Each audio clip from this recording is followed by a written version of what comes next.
Êxodo capítulo 19. Israel chega ao Monte Sinai. No dia em que se completaram 3 meses que os israelitas haviam saído do Egito, chegaram ao deserto do Sinai. Depois de saírem de Refidim, entraram no deserto do Sinai e Israel acampou ali diante do monte. Logo Moisés subiu ao monte para encontrar-se com Deus, e o Senhor o chamou do monte, dizendo: Diga o seguinte aos descendentes de Jacó e declare aos israelitas: Vocês viram o que fiz ao Egito, e como os transportei sobre asas de águias e os trouxe para junto de mim. Agora, se me obedecerem fielmente e guardarem a minha aliança, vocês serão meu tesouro pessoal dentre todas as nações. Embora toda a terra seja minha, vocês serão para mim um reino de sacerdotes e uma nação santa. Essas são as palavras que você dirá aos israelitas. Moisés voltou, convocou as autoridades do povo e lhes expôs tudo o que o Senhor havia lhe mandado falar. O povo todo respondeu unânime: Faremos tudo o que o Senhor ordenou. E Moisés levou ao Senhor a resposta do povo. Disse o Senhor a Moisés: Virei a você numa densa nuvem, a fim de que o povo, ouvindo-me falar-lhe, passe a confiar sempre em você. Então Moisés relatou ao Senhor o que o povo lhe dissera. E o Senhor disse a Moisés: Vá ao povo e consagre-o hoje e amanhã. Eles deverão lavar suas vestes e estar prontos no 3º dia, porque neste dia o Senhor descerá sobre o monte Sinai, à vista de todo o povo. Estabeleça limites em torno do monte e diga ao povo: Tenham cuidado de não subir ao monte e de não tocar na sua base. Quem tocar no monte certamente será morto, será apedrejado ou morto a flechadas. Ninguém deverá tocá-lo com a mão. Seja homem, seja animal, não viverá. Somente quando a corneta soar um toque longo, eles poderão subir ao monte. Tendo Moisés descido do monte, consagrou o povo, e eles lavaram suas vestes. Disse ele então ao povo: Preparem-se para o 3º dia, e até lá não se acheguem à mulher. Ao amanhecer do 3º dia, houve trovões e raios. Uma densa nuvem cobriu o monte, e uma trombeta ressoou fortemente. Todos no acampamento tremeram de medo. Moisés levou o povo para fora do acampamento para encontrar-se com Deus, e eles ficaram ao pé do monte. O monte Sinai estava coberto de fumaça, pois o Senhor tinha descido sobre ele em chamas de fogo. Dele subia fumaça como que de uma fornalha. Todo o monte tremia violentamente, e o som da trombeta era cada vez mais forte. Então Moisés falou, e a voz de Deus lhe respondeu. O Senhor desceu ao topo do monte Sinai e chamou Moisés para o alto do monte. Moisés subiu e o Senhor lhe disse: Desça e alerte o povo que não ultrapasse os limites, para ver o Senhor, e muitos deles pereçam. Mesmo os sacerdotes que se aproximarem do Senhor devem consagrar-se, senão o Senhor os fulminará. Moisés disse ao Senhor: O povo não pode subir ao monte Sinai, pois tu mesmo nos avisaste. Estabeleça um limite em torno do monte e declare-o santo. O Senhor respondeu: Desça e depois torne a subir, acompanhado de Arão. Quanto aos sacerdotes e ao povo, não devem ultrapassar o limite para subir ao Senhor, senão o Senhor os fulminará. Então Moisés desceu e avisou o povo.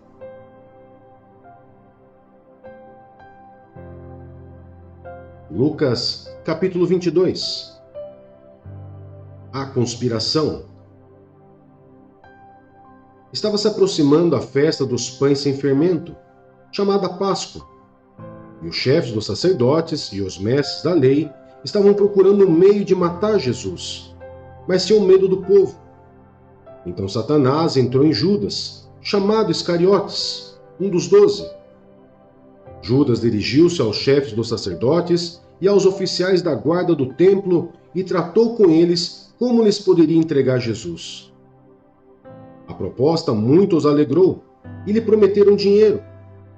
Ele consentiu e ficou esperando uma oportunidade para lhes entregar Jesus quando a multidão não estivesse presente. A ceia do Senhor. Finalmente chegou o dia dos pães sem fermento, no qual devia ser sacrificado o cordeiro pascal. Jesus enviou Pedro e João, dizendo: Vão preparar a refeição da Páscoa. Onde queres que a preparemos? Perguntaram eles. Ele respondeu: Ao entrarem na cidade, vocês encontrarão um homem carregando um pote de água. Sigam-no até a casa em que ele entrar e digam ao dono da casa: O mestre pergunta: Onde é o salão de hóspedes no qual poderei comer a Páscoa com os meus discípulos? Ele lhes mostrará uma ampla sala no andar superior, toda mobiliada. Façam ali os preparativos. Eles saíram e encontraram tudo como Jesus lhes tinha dito. Então prepararam a Páscoa. Quando chegou a hora, Jesus e seus apóstolos reclinaram-se à mesa. Ele lhes disse: Desejei ansiosamente comer esta Páscoa com vocês antes de sofrer. Pois eu lhes digo, não comerei dela novamente até que se cumpra no reino de Deus. Recebendo um cálice, ele deu graças e disse: Tomem isto e partilhem uns com os outros.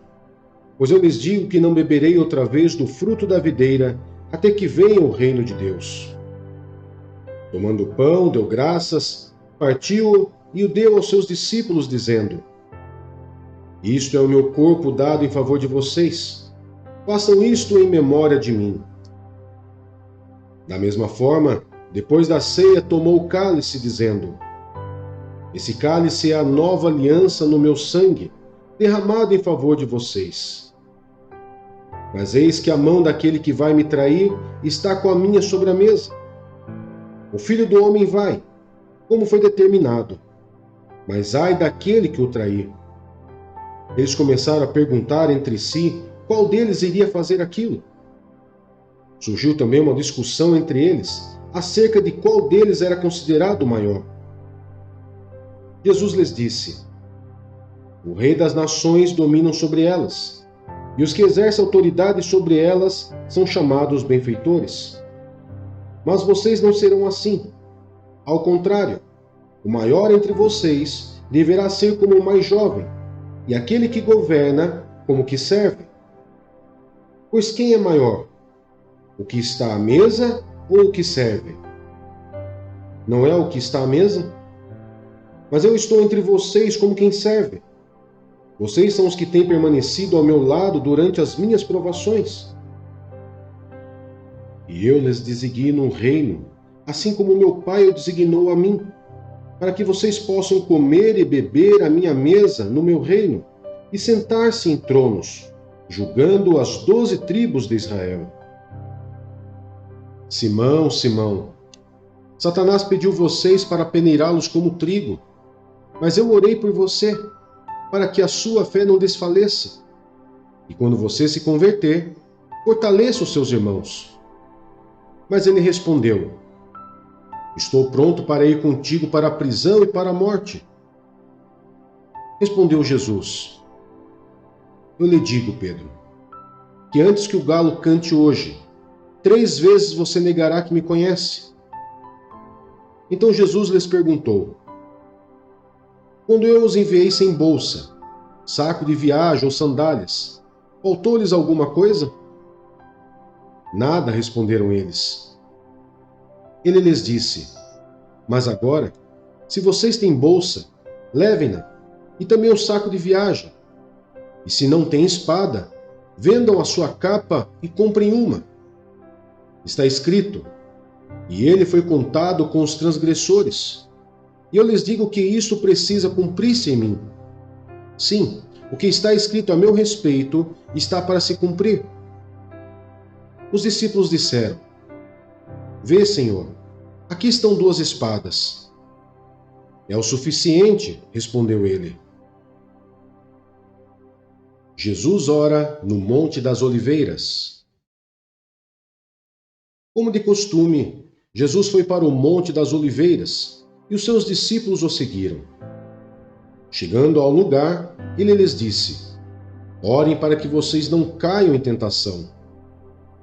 Ele se afastou deles a uma pequena distância, ajoelhou-se e começou a orar. Pai, se queres, afasta de mim este cálice. Contudo, não seja feita a minha vontade, mas a tua. Apareceu-lhes então um anjo do céu que o fortalecia. Estando angustiado, ele orou ainda mais intensamente, e o seu suor era como gotas de sangue que caíam no chão. Quando se levantou da oração e voltou aos discípulos, encontrou-os dormindo, dominados pela tristeza. Por que estão dormindo? Perguntou-lhes. Levantem-se e orem, para que vocês não caiam em tentação. Jesus é preso. Enquanto ele ainda falava, apareceu uma multidão conduzida por Judas, um dos 12. Esse se aproximou de Jesus para saudá-lo com um beijo. Mas Jesus lhe perguntou: Judas, com um beijo você está traindo o Filho do Homem? Ao verem o que ia acontecer, os que estavam com Jesus lhes disseram: Senhor, atacaremos com espadas? E um deles feriu o servo do sumo sacerdote, decepando-lhe a orelha direita. Jesus, porém, respondeu: Basta. E tocando na orelha do homem, ele o curou. Então Jesus disse aos chefes dos sacerdotes, aos oficiais da guarda do templo e aos líderes religiosos que tinham vindo procurá-lo: Estou eu chefiando alguma rebelião, para que vocês tenham vindo com espadas e varas? Todos os dias eu estive com vocês no templo, e vocês não levantaram a mão contra mim. Mas esta é a hora de vocês, quando as trevas reinam. Pedro nega Jesus. Então, prendendo-o, levaram-no para a casa do sumo sacerdote. Pedro o seguia à distância, mas quando acenderam um fogo no meio do pátio e se sentaram ao redor dele, Pedro sentou-se com eles. Uma criada o viu sentado ali à luz do fogo. Olhou fixamente para ele e disse: Este homem estava com ele. Mas ele negou: Mulher, não o conheço. Pouco depois, um homem o viu e disse: Você também é um deles. Homem, não sou, respondeu Pedro. Cerca de 1 hora mais tarde, outro afirmou: Certamente este homem estava com ele, pois é galileu. Pedro respondeu: Homem, não sei do que você está falando. Falava ele ainda quando o galo cantou. O Senhor voltou-se e olhou diretamente para Pedro.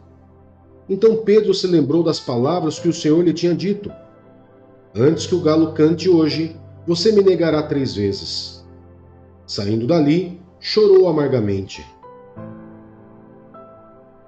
Os soldados zombam de Jesus. Os homens que estavam detendo Jesus começaram a zombar dele e a bater nele. Cobriam seus olhos e perguntavam: Profetize, quem foi que lhe bateu? E lhe dirigiam muitas outras palavras de insulto. Jesus perante Pilatos e Herodes. Ao amanhecer, reuniu-se o sinédrio, tanto os chefes dos sacerdotes quanto os mestres da lei, e Jesus foi levado perante eles. Se você é o Cristo, diga-nos, disseram eles. Jesus respondeu: Se eu vos disser, não crereis em mim, e se eu vos perguntar, não me respondereis. Mas de agora em diante, o Filho do Homem estará assentado à direita do Deus Todo-Poderoso. Perguntaram-lhe todos: Então você é o Filho de Deus? Vós estáis dizendo que eu sou, respondeu ele.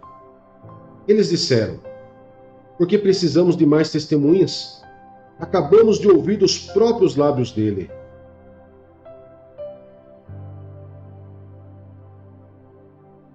Jó, Capítulo 37.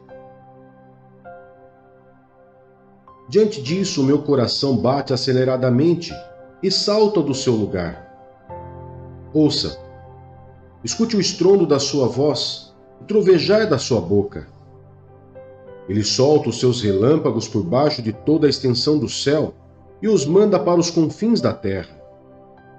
Depois vem o som do seu grande estrondo. Ele troveja com sua majestosa voz. Quando a sua voz ressoa, nada o faz recuar. A voz de Deus troveja maravilhosamente. Ele faz coisas grandiosas, acima do nosso entendimento. Ele diz à neve: caia sobre a terra, e a chuva, seja um forte aguaceiro. Ele paralisa o trabalho de cada homem, a fim de que todos o que ele criou conheçam a sua obra. Os animais vão para os seus esconderijos e ficam nas suas tocas. A tempestade sai da sua câmara e dos ventos vem o frio. O sopro de Deus produz gelo e as vastas águas se congelam. Também carrega de umidade as nuvens e entre elas espalha os seus relâmpagos.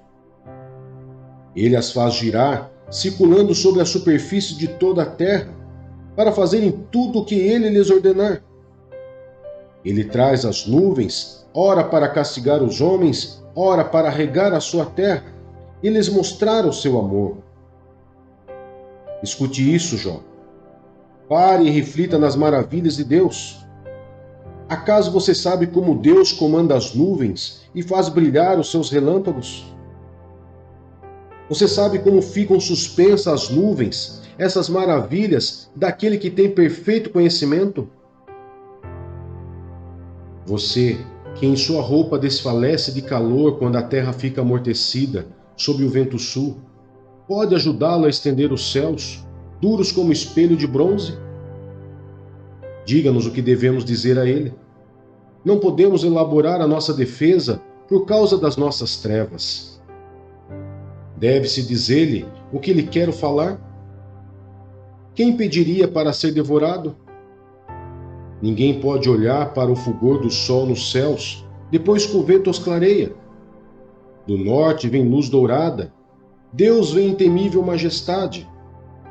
Fora de nosso alcance está o Todo-Poderoso, exaltado em poder. Mas em sua justiça e retidão não oprime ninguém. Por isso os homens o temem. Não dá ele atenção a todos os sábios de coração?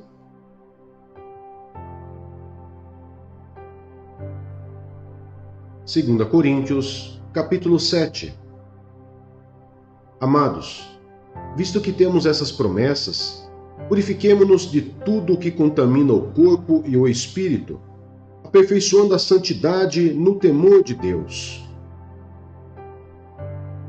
A alegria de Paulo. Concedam-nos lugar no coração de vocês. A ninguém prejudicamos, a ninguém causamos dano, a ninguém exploramos. Não digo isso para condená-los. Já lhes disse que vocês estão em nosso coração para juntos morrermos ou vivemos. Tenho grande confiança em vocês, e de vocês tenho muito orgulho. Sinto-me bastante encorajado. Minha alegria transborda em todas as tribulações. Pois quando chegamos à Macedônia, não tivemos nenhum descanso, mas fomos atribulados de toda forma, conflitos externos, temores internos. Deus, porém, que consola os abatidos, consolou-nos com a chegada de Tito, e não apenas com a vinda dele, mas também com a consolação que vocês lhe deram. Ele nos falou da saudade, da tristeza e da preocupação de vocês por mim, de modo que a minha alegria se tornou ainda maior. Mesmo que a minha carta lhes tenha causado tristeza, não me arrependo. É verdade que a princípio me arrependi, pois percebi que a minha carta os entristeceu, ainda que por pouco tempo. Agora, porém, me alegro, não porque vocês foram entristecidos, mas porque a tristeza os levou ao arrependimento. Pois vocês se entristeceram como Deus desejava, e de forma alguma foram prejudicados por nossa causa, A tristeza, segundo Deus, não produz remorso, mas sim um arrependimento que leva à salvação. E a tristeza, segundo o mundo, produz morte. Vejam o que esta tristeza, segundo Deus, produziu em vocês. Que dedicação, que desculpas, que indignação, que temor, que saudade, que preocupação, que desejo de ver a justiça feita. Em tudo vocês se mostraram inocentes a esse respeito. Assim, se lhes escrevi, não foi por causa daquele que cometeu o erro, nem daquele que foi prejudicado, mas para que diante de Deus vocês pudessem ver por si próprios como são dedicados a nós. Por isso tudo fomos revigorados. Além de encorajados, ficamos mais contentes ainda ao ver como Tito estava alegre, porque seu espírito recebeu o refrigério de todos vocês. Eu lhe tinha dito que estava orgulhoso de vocês, e vocês não me decepcionaram. Da mesma forma como era verdade tudo o que lhe dissemos, o orgulho que temos de vocês diante de Tito também mostrou-se verdadeiro. E a afeição dele por vocês fica maior ainda, quando lembra que todos vocês foram obedientes, recebendo-o com temor e tremor. Alegro-me por poder ter plena confiança em vocês.